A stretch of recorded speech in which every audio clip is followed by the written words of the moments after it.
You're watching ABC7 News at 7. Good evening, everyone. I'm Alan Cohn, and welcome to ABC7 at 7. We'll have more on school security in a moment, but first, our top story. History made overnight, the first face-to-face meeting of an American president and the dictator of North Korea. ABC's Serena Marshall joins us live now from Washington with more. Serena.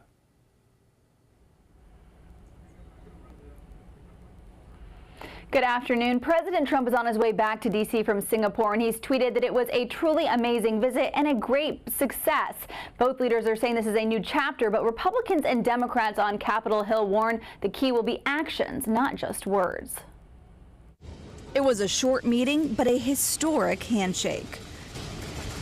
A U.S. president and a North Korean dictator meeting for the first time, striking a deal. And decided to leave the past behind. The world will see a major change. And the two leaders moving past insults of Little Rocket Man and Dotard, striking a new relationship, telling ABC's George Stephanopoulos exclusively. I do trust him, yeah. Now, will I come back to you in a year and you'll be interviewing? I'll say, gee, I made a mistake. That's always possible. North Korea said they are committed to a complete denuclearization of the Korean peninsula. In exchange, the president guaranteeing their security. The deal not dissimilar to past agreements. In 2005, 5 other countries, including the U.S. and South Korea, agreed to provide aid to Pyongyang in exchange for an end to their nuclear efforts. But just a year later, the North tested their first nuclear weapon. And while the president maintains, we haven't given up anything. There is no verification process outlined in the deal at all. The U.S., however, will be ending joint U.S.-South Korea military preparedness drills. The president even calling those drills. We will be stopping the war games. They're tremendously expensive. And while there was no mention of human rights, even though a 2015 UN report found their infamous prison camps rampant with torture, rape, and executions, the president did pitch tourism. We're the doors of opportunity. Complete with a Hollywood-style trailer. I said, boy, look at that. Wouldn't that make a great condo? Members of Congress remain skeptical, if cautiously optimistic, and they are demanding that this deal gets congressional approval. That's something Secretary of State Mike Pompeo said last week they would be willing to do. Live in Washington, Serena Marshall, ABC News. Now back to you. It has been 2 years since the Pulse nightclub massacre. Here on the Suncoast, the community is doing its part to remember those lives lost. Rob McGovern was Eddie Sotomayor's best friend for 16 years before he was shot and killed during the Pulse nightclub shooting. Today, McGovern held a memorial in City Hall to remember him and the 48 others lost. Sotomayor's sister and aunt were also there and say, as time goes on, it does not get much easier to live without Eddie. McGovern says he wants everyone to remember Eddie for the loving and kind person he was. I would say that your death wasn't in vain and your life wasn't in vain, and you made a difference while you were here, and not only in my life but in so many people's lives. McGovern tells us he chose City Hall to include the vice mayor and make it an official Sarasota remembrance for his friend. He plans to have a similar memorial every year. An awful ending to a 20-hour hostage standoff in Orlando. 1 man and 4 children are dead. Orlando authorities first responded to a domestic dispute at an apartment just before midnight Sunday. Police said the suspect's girlfriend made the initial call after she left the home. When police arrived, the suspect, Gary Lindsay, allegedly shot at the officers, hitting one. The suspect then barricaded himself and the children inside the apartment. A short time ago, we made entry into the apartment and found that all 4 children have been killed by the suspect by apparent gunshot wounds, and it appears the suspect took his own life as well. The children's ages 1, 6, 10, and 11. As for the officer injured during the incident, he remains in critical condition but is expected to survive.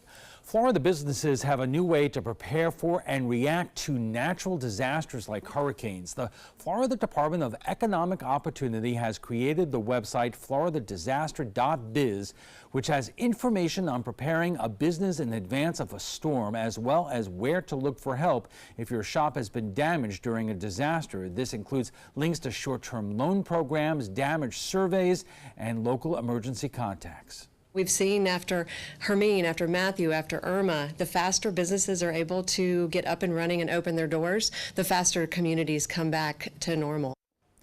Proctor adds most shop owners have plans for their families and homes in advance of a disaster. Now let's head over to ABC7's Chief Meteorologist Bob Harrigan with the first alert forecast. Bob. And something may be brewing down there in the Caribbean. We'll talk more about that in just a little bit, but it doesn't appear that it will have any impact on our weather. We have had a few storms around today, even a waterspout reported near the Manatee River around 3:15 east of I-75. That has since moved on, and so is the rainfall. It was heavy at times, though, with these showers and storms earlier, right around 3, 4 o'clock. It sent some outflow boundaries down south. We had some activity near Northport. That, too, is now winding down. You can see that rainfall, which was moderately heavy at times, has, again, ended for the time being. I think it'll stay that way, too. Rainfall amounts were pretty impressive east of I-75, even west along State Road 64, all the way to downtown Bradenton. We had an inch and a half there, right there in the central portion thereof. And you can see 2.6 in near Bethany, 2.4 just to the north of Bethany, 1.8 near Duet, and 1.7 in Lakewood Ranch, especially the eastern portion of Lakewood Ranch, saw over an inch and a half of rainfall. That's what can happen. Your neighbor may get rain while you may not get any at all. That's the summer pattern, but we're not quite there yet in the summer pattern. I think we'll be there by next week, though. Some heavy showers earlier into Northport and near Port Charlotte. Those have since again ended. You can see up to 0.8 of an inch in just a short period of time fell there in parts of South Sarasota County. Overall, with this trough of low pressure here in the northern Gulf of Mexico, it's kind of messing our pattern up. High pressure is right over the top of us, so look for a lot of sunshine to start your day tomorrow, with a few clouds developing right around noon, pushing inland with a few storms scattered about, developing along that sea breeze front. So it looks to be pretty good throughout most of the morning and early afternoon, but then we'll start to see those storms firing up along the sea breeze front. I mentioned the tropics. We're looking at Bud on the left side of the screen. That's a major hurricane, still Category 3 there off the coast of Mexico, but we're worried about the area in the Western Caribbean. We'll talk more about that coming up in a few minutes. Alan? Thanks, Bob. For the first time since the Sarasota County School District decided to move full steam ahead with a district police force, district leaders sat down with local law enforcement to hash out security plans for the upcoming school year. Now, some last-minute changes, and ABC7's Jess Dowdrick is at the landings tonight to explain. Jess. It was back in March that state lawmakers passed the Marjorie Stoneman Douglas High School Public Safety Act, requiring that all Florida schools have an armed officer in them. It's been a bit chaotic for local districts since then. Sarasota County Schools deciding to go with a district police force. But up until now, it seemed that local law enforcement and the district weren't on the same page. But that has all changed. We need that commitment from you that you're going to secure those Muncie schools today. Going into Tuesday's meeting, the district's plan was to hire a district police chief, sergeant, and 21 officers to staff all Sarasota County elementary schools before August. But it's an aggressive timeline, and Superintendent Dr. Todd Bowden knows that. My question to you is, if we fall short, when do you need notification? Certainly you don't want to hear from me on August 12th that I need coverage at a school on the 13th. Sarasota Police Chief Bernadette DePino, Northport Interim Chief Chris Morales, and Sheriff Tom Knight all agreed. They should have been notified months ago. And I think it's important for the district to understand that your decisions affect my patrols within the community itself. So if I have to backfill, I'm pulling deputies out of zones and communities and neighborhoods and leaving them unstaffed because the children are going to come first to us in law enforcement. That's how SRO staffing has worked up until this point. And because deputies were working extra days and losing days off and time to rest, sometimes Sheriff Knight couldn't find anyone to staff the schools. Of the 39 days that we staffed off duty last year after spring break, there were 17 instances when we could not get deputies to work off duty in the schools. Superintendent Bowden couldn't promise Sheriff Knight or any other local leader of the police departments that the district would have all 21 officers hired and trained for the start of the school year in August. That's the goal, but again, the timeline is tight. A chief and sergeant are expected to be hired this week. Officers will come after. I anticipate we'll have some officers ready to start the year. Others will come online throughout the year. All entities decided the district needs a better plan B. So they decided to flip the plan. The district and local law enforcement are now planning on having law enforcement officers in every school at the start of the year in case the district hasn't hired enough officers yet. It could be a huge burden on us, but I can't say no to securing children. It will create a service disruption potentially out in communities and neighborhoods.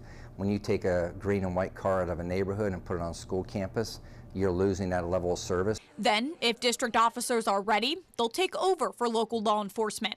This gives law enforcement time to get temporary SROs in order and gives the district time to ensure their officers are properly trained. The stress to me was never that we were going to compromise our standards. We were never going to hire somebody that we didn't think was a great fit.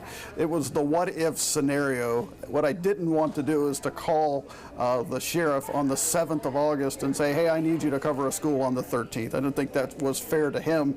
And so instead of us assuming it's going to be our officer, we're going to operate under the assumption it's going to come from one of our law enforcement partners, which really kind of just dials down the stress on our behalf. Even though the superintendent was very aggressive in his mannerisms and comments about not needing the sheriff's office services, I answer to the community, not to the superintendent. And I'm going to make sure the elementary schools are safe. Cost was left out of today's conversation. Superintendent Bowden said he planned on calling each law enforcement agency today to schedule a meeting with them so that they could talk about cost, because if these school resource officers are in Sarasota County schools come August 13th, that's something they're gonna have to pay for. Reporting in Sarasota, Jess Dowdrake, ABC7, your Suncoast News. Coming up next, the chair of the Sarasota School Board, one of the most respected experts on school security in the entire country, and the reporter who has the sometimes difficult task of covering our local school board. Next on the Trapezoid.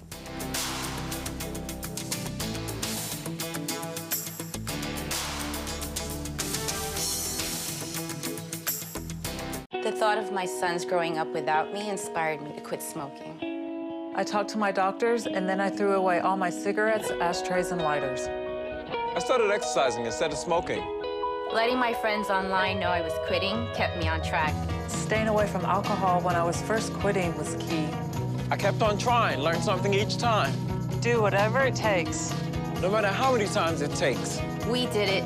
You can too. For free help, visit cdc.gov/tips. I heard about the Detoli Cancer Center through friends of mine who had been treated here and were very pleased with the treatment. If there is prostate cancer, we at the Detoli Cancer Center will find it using 3D color flow Doppler ultrasound. And that helped precisely identify where my cancer was and some additional cancers that were not found during the biopsy. I would recommend the Detoli Cancer Center. As a group of human beings, they are unbelievably great. If you think it's hot outside, just wait until you see even hotter savings inside. Only at Rugs As Art Hot Summer Savings Sale event will you find the lowest prices on a vast selection of stunning rugs, furniture accents, and accessories. This special event only happens once a year, so hurry in before the best selections are gone. The Hot Summer Savings event ends soon, so don't miss out on the best prices ever. Rugs As Art, Sarasota's only area rug superstore. My credit score was not that great. I didn't understand what went into my credit score. It was overwhelming. Do you want to attain better credit health but don't know where to start? Credit Sesame can help by providing you a free credit score. I love the app. It's so easy to use. It's like having your own financial coach. Credit Sesame broke my credit score down into things that I understood, and it made me think I can do this. And the awesome thing about Credit Sesame, it's free. It's 100% free. You don't need to go it alone. Get started today at creditsesame.com. When I was growing up, my mom told us, always treat others the way you want to be treated. She did business with companies that shared her values, like Mutual of Omaha.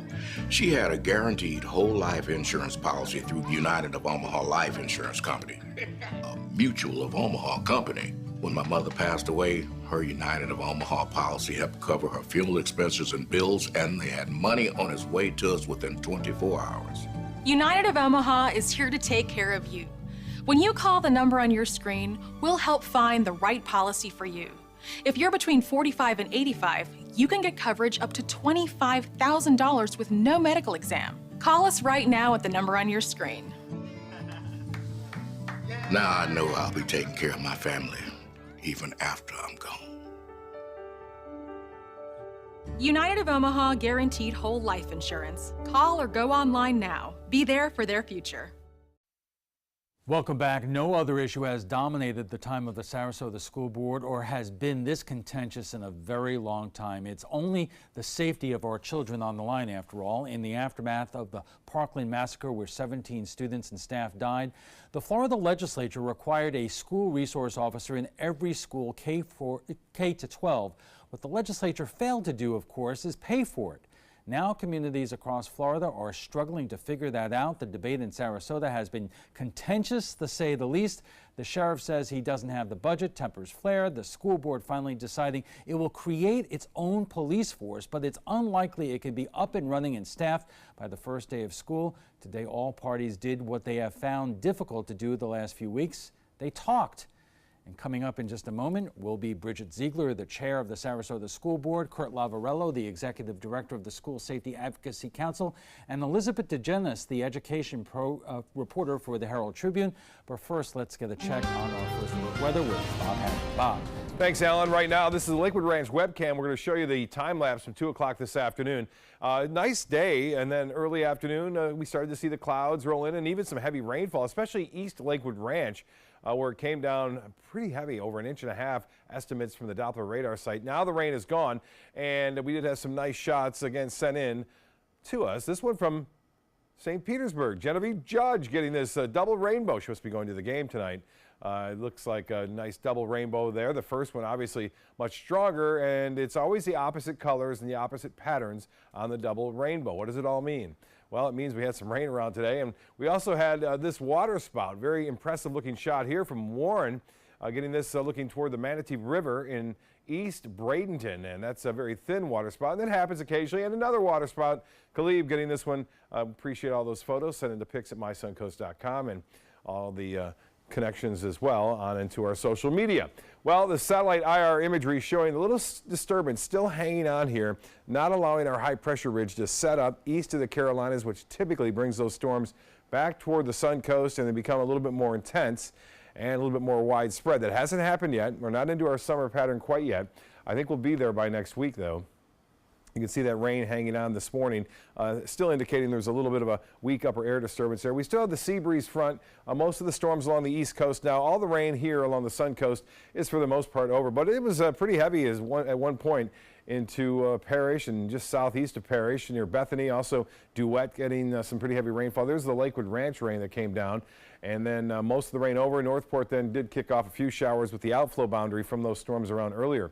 Well, the Futurecast not showing anything going on overnight. All is fairly quiet here. We will see, again, that high pressure ridge pretty much right over the top of us, so our winds will be rather light to start the day with that west coast sea breeze developing in the afternoon, which will bring us a chance for the mainly inland storms, but once in a while we get a little outflow boundary which kicks off a few coastal showers from those inland storms. So we'll see that the rain chance very small, though, only at around 20% for coastal action. Well, the tropical satellite imagery, this is a favorite area for development during the early part of the hurricane season and then throughout the entire hurricane season. But this area of concern now, there's a large cluster of showers and storms that has been hanging around here associated with a weak mid-level low. There may be some surface reflection coming up pretty soon, indicating a surface low developing.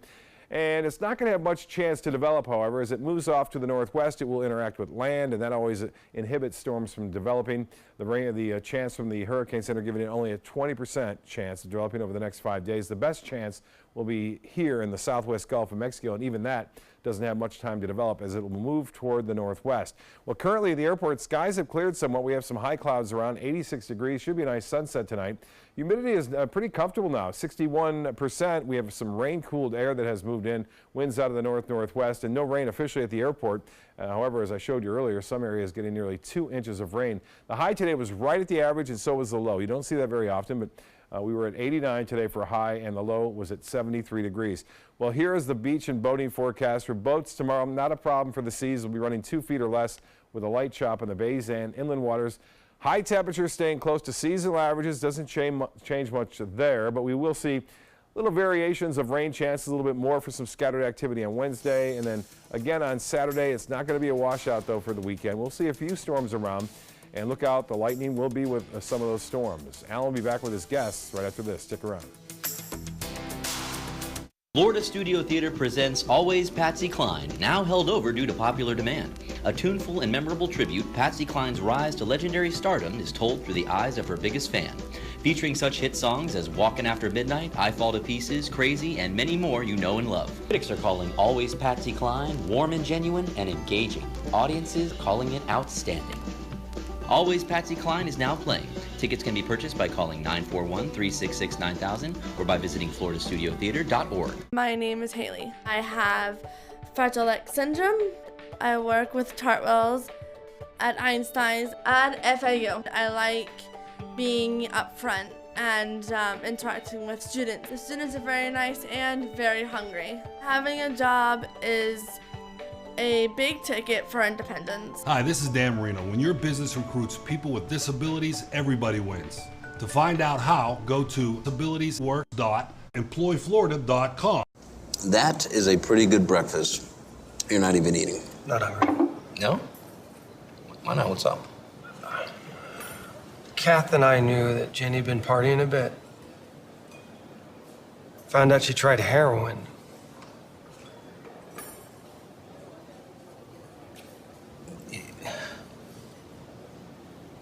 Most people don't know what to say about drugs, but we do. Visit us at drugfree.org.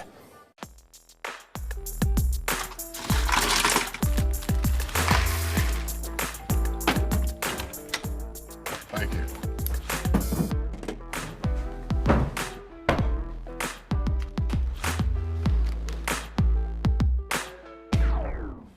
You got a king? Go fish! It only takes a moment to make a moment. Take time to be a dad today. Tomorrow at 5 on ABC7's Good Morning Suncoast. Hi, I'm Stephanie Webb. And I'm Ray Collins. Should the city of Sarasota repair or sell the Bobby Jones Golf Course? We're going to tell you how your voice can be heard tomorrow on Good Morning Suncoast. John? So we continue to watch a big ridge of high pressure provide us with fair skies and little chance of rainfall. But there could be some changes coming up as we head into the weekend. We'll talk about that. Tomorrow at 5 on ABC7's Good Morning Suncoast. We're here for you. Maybe you can make retirement happen. After all, you made her college years happen. Opening that education savings account when she was little. Spearheading a campus tour. And another, and another, and another, and another. Bam! Deciphering financial aid. She was like, what? And now she's like, you aced planning for college. Now get the tips you need to get on track at aceyourretirement.org. Welcome back. We are talking about the latest developments on the Sarasota plan for school security. And joining us for more are Bridget Ziegler, the chair of the Sarasota School Board, Kurt Lavarello, the executive director of the School Safety Advocacy Council, and Elizabeth DeGinnis, the education reporter for the Herald Tribune. And Bridget, let me start with you and ask you, how did we get to this point where the school board made this decision to start its own police force, but it's become obvious that it's not going to be ready to be fully staffed up by the beginning of the school year? Well, I think any time you start any new department, specifically a law enforcement department, especially as a school district, it should likely take some time. I know when it was first brought up, it seemed like a very aggressive timeline. I personally had raised concerns. The board decided to move forward, and I ultimately believe that we needed to make sure we were making sound decisions with subject matter experts, and that's why we had the meeting today. I know that there's been some frustration that the school board has not really gotten together as a unit to talk about the latest issues in terms of the time frame. Elizabeth, where are the other school board members right now? So I think there were a combination of personal and work commitments. There's a Florida School Boards Association conference Wednesday through Friday. I mean, I don't really feel like it's my place to say exactly where each of them are, but I think they felt because of their personal and work schedules, they couldn't attend the meeting today. Kurt, how unusual is this? I mean, you watch this not only around Florida, but around the entire country. Are there other school districts throughout Florida right now who, I mean, everybody has the same, objectives in the same direction that they have to take? Are they getting it done? There are a number of school districts taking varied strategies to complying with the new law passed here, and we see that Martin County, for instance, is also struggling with looking to start their own school police department. So I think under the new mandates, it's something that is rather new to the state in making sure we have officers in all the schools and the charter schools. But I was happy to see us finally sit at the table today with our law enforcement leaders in our school district and discuss some of those issues. I'm just surprised it took this long. Bridget, watching Jess's story, I still picked up some friction between the superintendent and Sheriff Knight there about the decisions that have been made, and we didn't even talk about yet who's going to be paying for it. These two men have got to work together to make this work over the long term. Where do we stand on that? I will start with saying I am very encouraged about what happened today. I didn't know what would happen going in, but I knew it had to happen, where we had a transparent discussion, where everyone's on the same page. There's no point in looking backwards and pointing fingers. We all have a duty and obligation and care to make the best decisions for safety and security. The community deserves that, and so I think my takeaway from today was a good thing. What does the board in general have to do next? And we only have a couple of seconds left, but I wanted you to get started on that. Well, so after the meeting today, Superintendent Bowden said he was going to be meeting today to draw up contracts for elementary and middle school and high school to bring to the board on the 19th. Okay, we are just getting warmed up. Our conversation on Sarasota school safety will continue right after the break. Sarasota Oxygen and CPAP is the largest locally owned CPAP supply company in the area. Is it time to replace your old equipment? The staff at Sarasota Oxygen and CPAP can show you the most up-to-date CPAP equipment and supplies to meet your sleep apnea needs, including portable travel devices and the SoClean automatic CPAP sanitizer. We serve all of Southwest Florida, giving the highest quality of care with the finest CPAP equipment.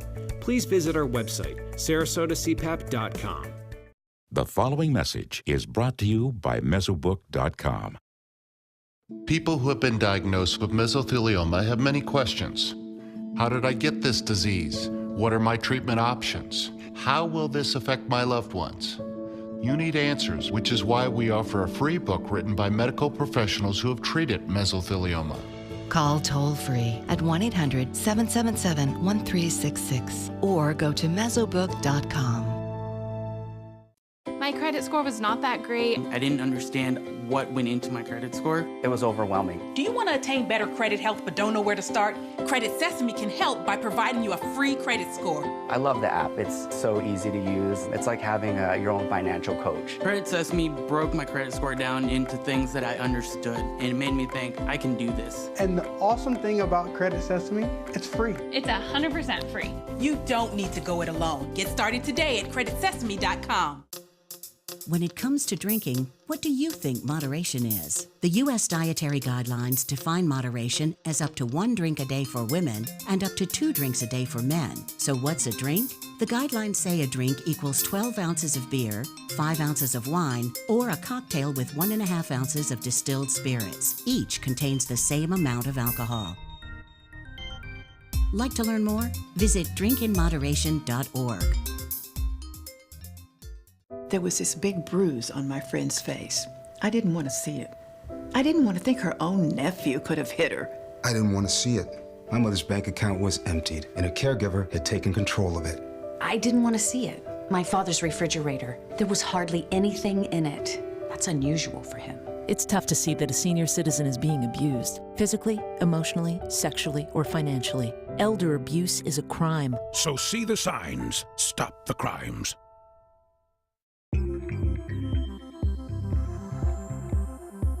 When ABC7 declares a first alert weather day, it means we can expect major changes to weather conditions here along the Suncoast. It means there could be severe, potentially dangerous weather ahead. We tell you when a first alert weather day is coming because we want you to be prepared. A first alert weather day is an advance warning. We'll let you know about any changes in the weather when the first signs appear. ABC7 First Alert Weather. We're here for you. I took my first handful of pills, and that's when all my priorities seemed to change. He would ask to use the bathroom in other people's homes. He just assumed that they would have medication. He'd go in their medicine cabinets and steal prescription drugs. I wish I knew really what these prescription pills were. We were so naive about the whole drug thing. These are all synthetic forms of heroin. Keep your medication locked up because you'll never notice that a pill is gone. Mind your meds. Learn more from the Partnership for Drug-Free Kids. You're watching ABC7 News at 7:30.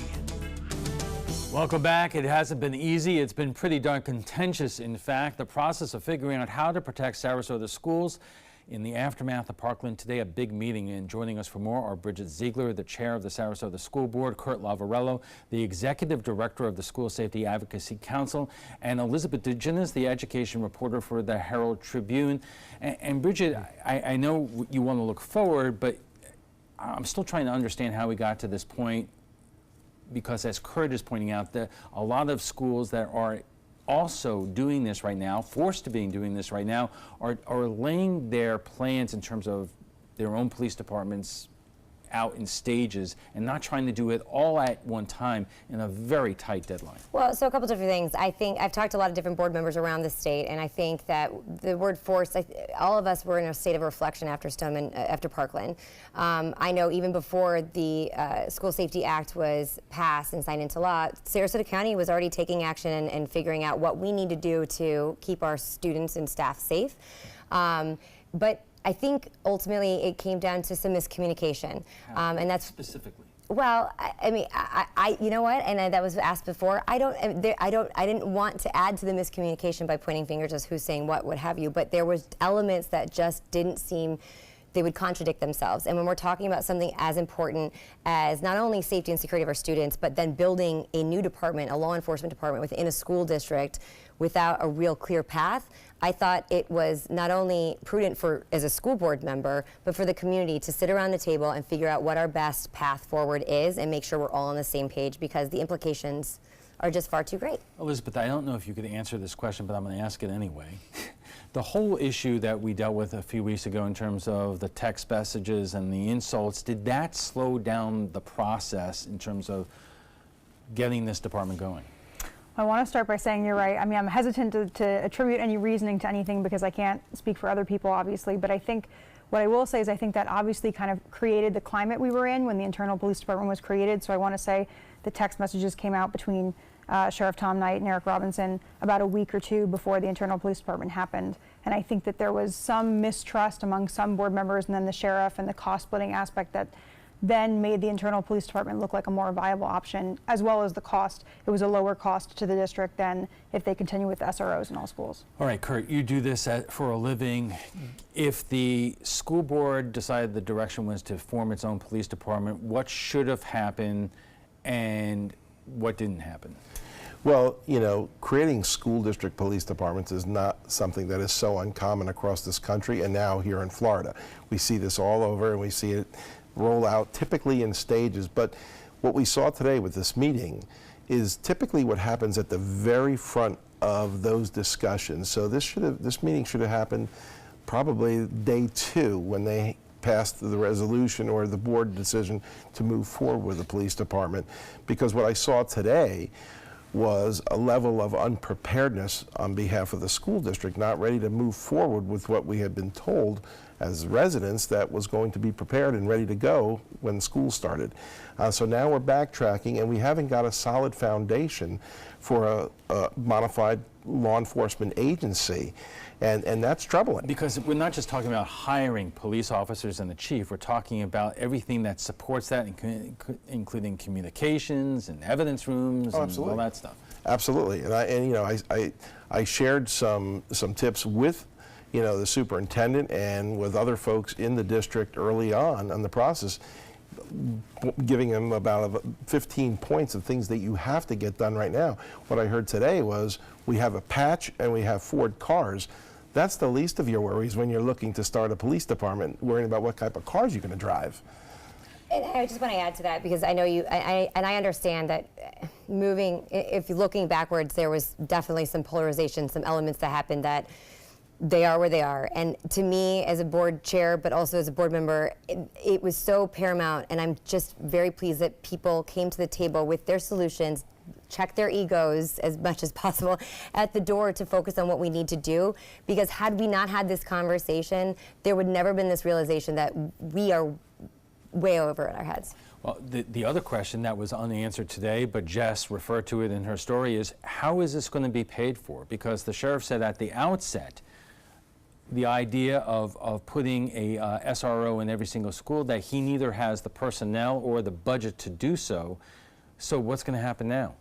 And that was my concern for a multitude. I mean, there's a couple things in there. So the financial component, and I purposely said to everyone, because I really did want this to be a very productive meeting, to leave cost as the secondary component, because it's dead on arrival when everyone is talking about their budgets, and I didn't want that. I think that's where what found ourselves, we're in the predicament we're in today. But the other part is now what do we do, and the timing, because it's switching gears very late. I have all the utmost confidence in our law enforcement partners that we will find a way to do it. If anyone's going to do it fast, I'd much rather the people who have the infrastructure, the knowledge, and the capabilities to do so. But and I think they're willing. And today was a very transparent discussion, and I believe that will still continue. Elizabeth, you did a terrific job in writing the story about today's meeting here.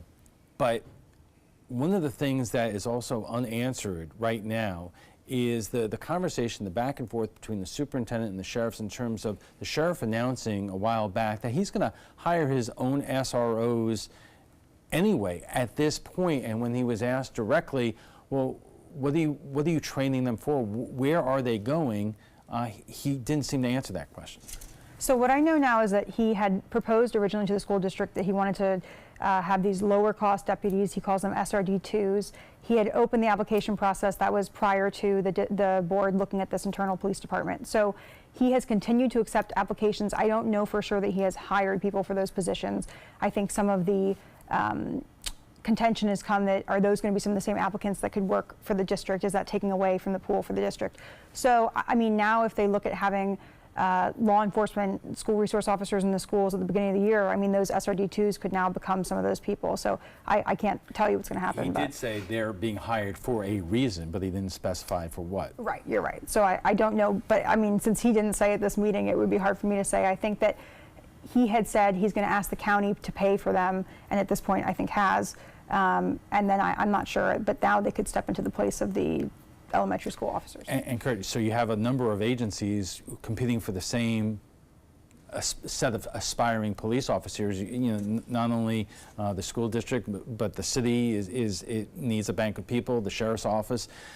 Not only that, you have other counties who are trying to attract folks. What should happen right now? Well, obviously, yeah, it's a difficult time right now in law enforcement to even hire any officers, no less when you're trying to hire in some cases 40 officers, and you're splitting it among agencies like you said earlier. I think one of the other things, the aspects that I didn't hear come out of today's meeting, was the fact that I don't even believe, and you know, your facts will check this out, but I don't even believe the Florida Department of Law Enforcement has even certified the Sarasota School District as a law enforcement agency. So you're hiring people that are not really even coming into, quote, a bona fide police department right now, because they haven't done that approval process yet. So that plays a big, you know, big factor here. Let me get your reaction to that. So I have not yet, because I asked very similar questions leading up, trying to prepare for Tuesday's meeting to make it as productive as possible. I can't back it up with any documentation, but my understanding is that last week we were. Step one, again, but I'm hesitant to say that because I can't provide that. So what does the school board need to do right now? I know people are going to conferences. I know, you know, some are on vacation in Europe right now, but it seems like, you know, you folks have a lot of work on your hands. Absolutely, and you know, honestly, I'm a mom. I have a private sector job, but I take the school, and I'm a mom of 2 kids. I know I'm running around like crazy, but this is very important. We have to prioritize this. I recognize, and that's why when I called the meeting, I didn't make a date certain. I tried to make it in a wide range so we could work and accommodate schedules. It's indicative that we had all of our law enforcement. I understand Venice had a special meeting today, so they weren't able to be there, but they were part of the conversation, and so it has to be a priority. Kurt, we only have a few seconds left, but I would imagine the good news today was Sheriff Knight saying, one way or the other, we're not going to leave these schools uncovered. Absolutely. Yeah, and I got the take from all of our law enforcement leaders and the district that we are going to, from this point on, make sure that our schools are covered, and that should be comforting to the residents of Sarasota County right now. And we have to leave it there. Thank you all. But before we go, we want to share with you what some of you had to say about last night's show on the future of the Tampa Bay Rays. From trading away their biggest superstar in Evan Longoria to the ongoing debate about a new stadium in Ybor, we went to social media to hear what you think about how the Rays can salvage the franchise. And Steve says, I don't think a move to Ybor will help the Rays. Tampa St. Pete is not a baseball town. Mutt says, take them out of that division, the worst decision next to being in the American League. And Roseanne says, spend the money on quality players. I love Tropicana Field and great facility. So you're the one.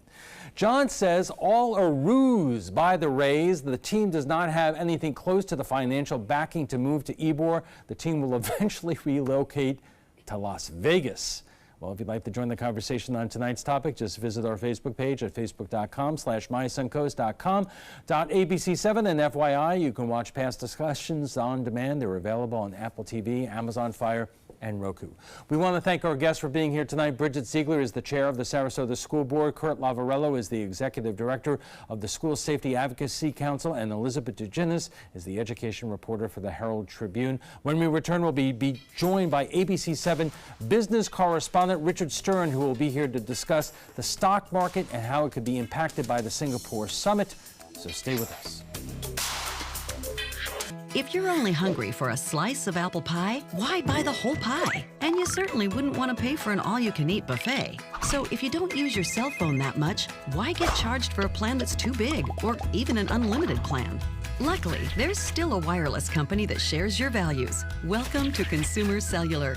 Our average customer pays about $25 a month for everything they need. Many pay even less, as plans start at just $15 a month. You'll get a straightforward bill that's easy to understand with no surprises and all the attention you deserve from our friendly customer service team. No wonder Consumer Cellular has received the J.D. Power Award for highest customer service 4 times in a row. Plus, if you're an AARP member, you'll receive special discounts. It's easy to switch. You can even keep your phone and your number. So stop paying for more than you need and start your 30-day risk-free trial today. Call 800-457-2317, go online, or visit a Target store today.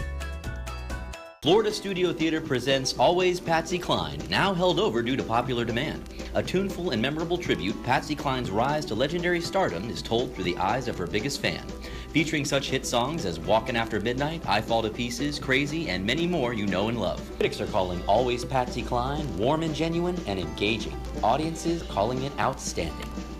Always Patsy Cline is now playing. Tickets can be purchased by calling 941-366-9000 or by visiting floridastudiotheater.org. Did you know you could get life insurance for less than 32 cents a day? With guaranteed acceptance whole life insurance through TrueStage, you can get up to $25,000 in protection with a single phone call. TrueStage can help free your family from immediate financial stress when you're gone. Utility bills, mortgages, car payments, those are a lot of things that can add up pretty fast.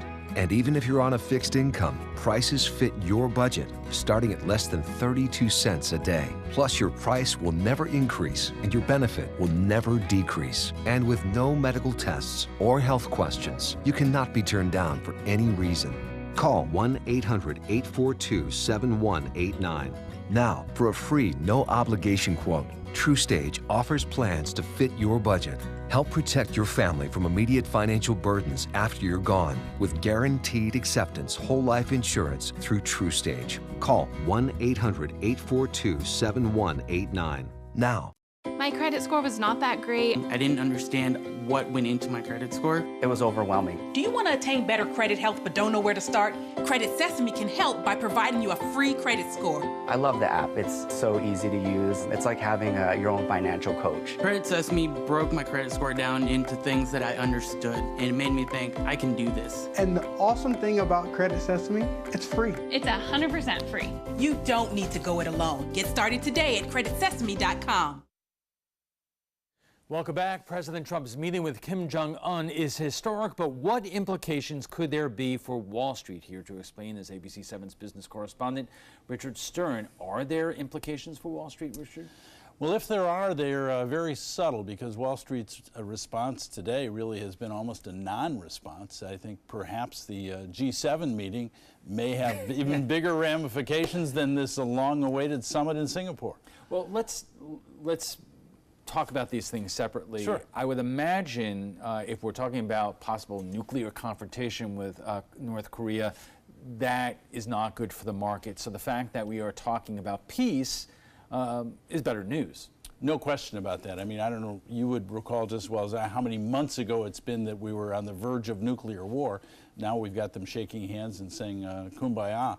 So I think the answer is yes, we're in a much, much better place than we were not terribly long ago. On the other hand, as you referenced, the situation involving the G6, 7, or 8, I don't know at this point, is really unprecedented in modern times. Has the market reacted to those comments, especially from one of the president's economic advisors saying there's a special place in hell for people like the Canadian Prime Minister? My sense is that that got kind of lost in the shuffle because Singapore had so much coverage and pre-coverage. I don't think Wall Street has reacted to either one so far. The market's been kind of slightly higher, a little lower, but really no major moves in either direction since last week. Yet, are you concerned about what impact that could have if we're not only having a trade war with Canada or Mexico, but also our former European allies? It'd be foolish not to be concerned because there's so many different ramifications going in both directions, I may add. But I do think that, yes, to not pay attention to that would be quite foolish. Traditionally, how long would it take for us to start seeing those ramifications in a situation like this? I think it depends on which tariffs you're talking about and exactly which countries we're talking about, but some of them could go on pretty quickly, very quickly. Do you think that cooler heads will prevail, at least on our side of it, that that somebody is going to say to the administration, especially Canada, Mexico, Europe, those are the people that help create a strong global economy? One would certainly hope so. I mean, the bottom line is, you've said it, I mean, these are our neighbors, these have been our allies forever.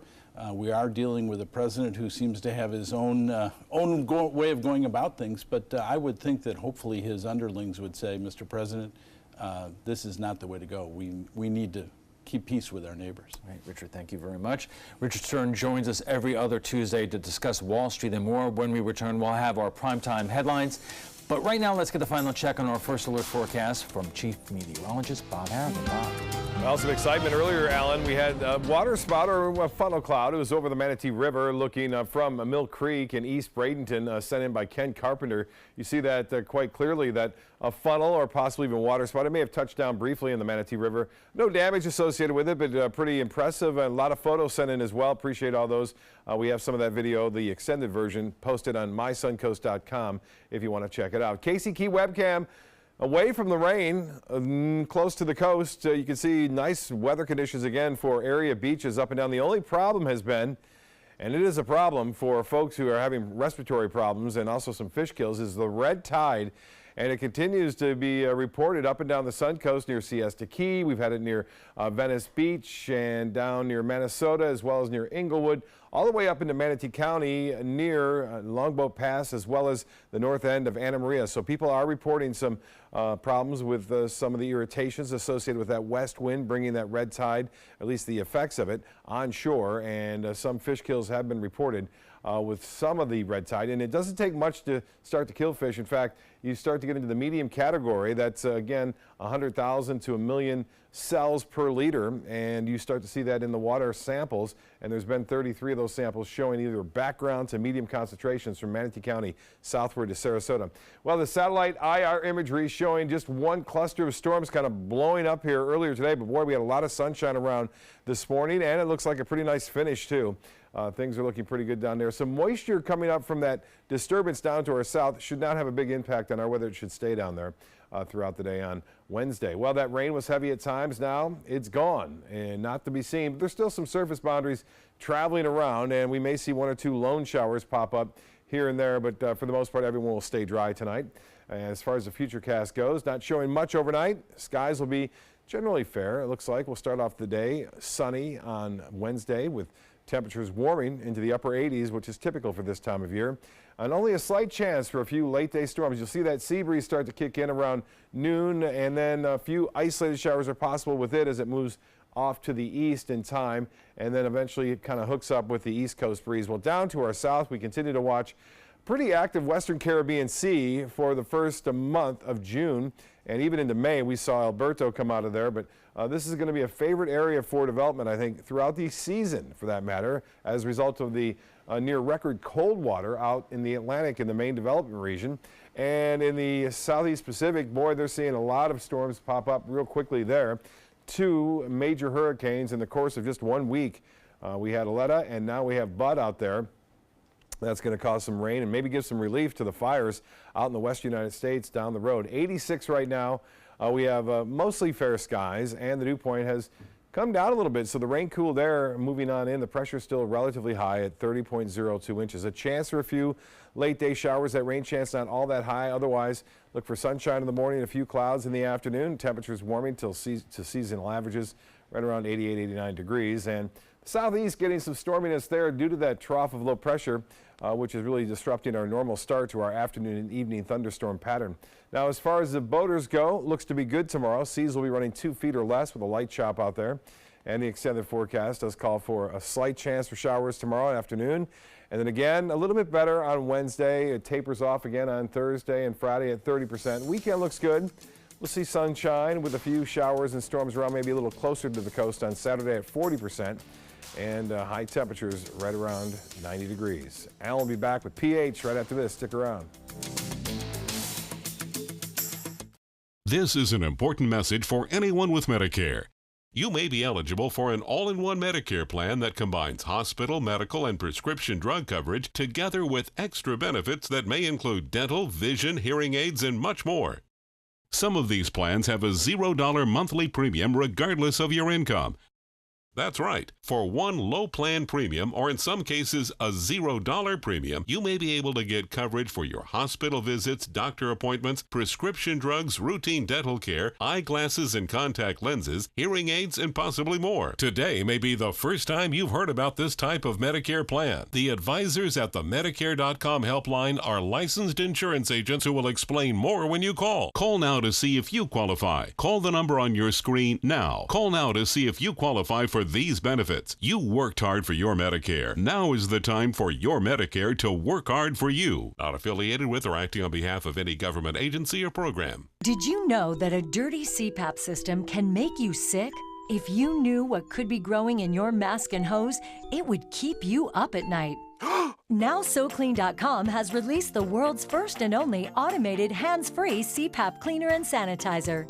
With its patented design, SoClean is fast, effective, and hands-free, killing 99.9% of all CPAP germs. Try SoClean now through this special TV offer free for 30 days. Just call 800-604-0398.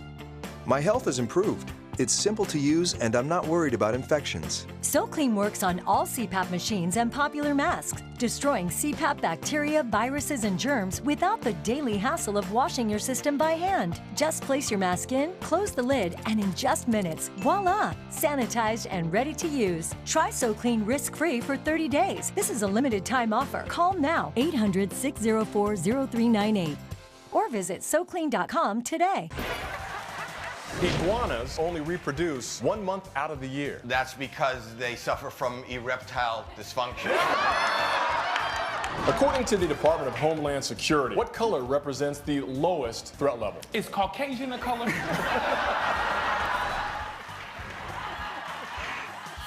Which casino game has the best odds for a payout? The ATM. Funny you should ask.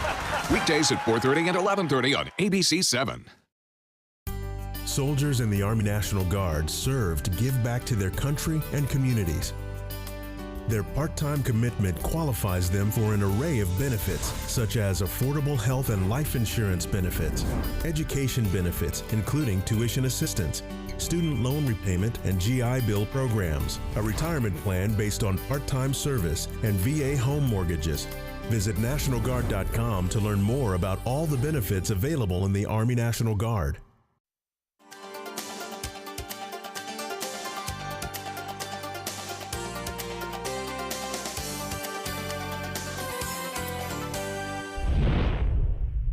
Checking primetime headlines, the fallout from this weekend's G7 summit in Canada continues with threats of a trade war on everyone's mind. President Trump repeating his decision to impose tariffs on some of our country's closest allies, including Canada, Mexico, and Europe, even as many of these countries fight back. ABC's Maggie Woolley has the latest. The showdown with our neighbors to the north continues. We have a big trade deficit with Canada, and it's very unfair to our farmers, and it's very unfair to the people of our country, the workers, the farmers, the companies. President Trump is standing behind those stiff tariffs on aluminum and steel, calling them a matter of national security. But Canadian Prime Minister Justin Trudeau says that's absurd. This is not in the interests of two countries that have the closest and best trading relationship and alliance in the history of the world. And again today, he's threatening to retaliate with equal tariffs against the U.S. That they move forward with punitive tariffs on trade in aluminum and steel. Not only are they putting a threat on Canadian workers and Canadian industry, but they're actually going to hurt American workers as well. The argument quickly turning into a war of words, with the White House Trade Policy Director Peter Navarro telling Fox News Sunday. There's a special place in hell for any foreign leader that engages in bad faith diplomacy with President Donald J. Trump. But today, he's rolling that back and apologizing. I used language that was inappropriate and special place in hell for the Prime Minister. Basically lost the power of that message. I own that. That was my mistake. And it's not only Canada. Many European leaders have expressed concern about the tariffs and President Trump. Maggie Woolley, ABC News, New York. In what could be one of the most consequential antitrust decisions in recent memory, a judge is ruling AT&T can move forward with its $85 billion acquisition of Time Warner. A federal judge says the deal does not violate antitrust law and can proceed. AT&T announced plans to acquire Time Warner in October 2016. Then candidate Donald Trump pledged his administration would block the deal, saying it's too much concentration of power into the hands of too few. The Justice Department has the option of appealing the decision, but the deadline for the deal to be completed is June 21st. And that's all the time we have for this evening. I'm Alan Cohn. Thanks for joining us. Have a good night.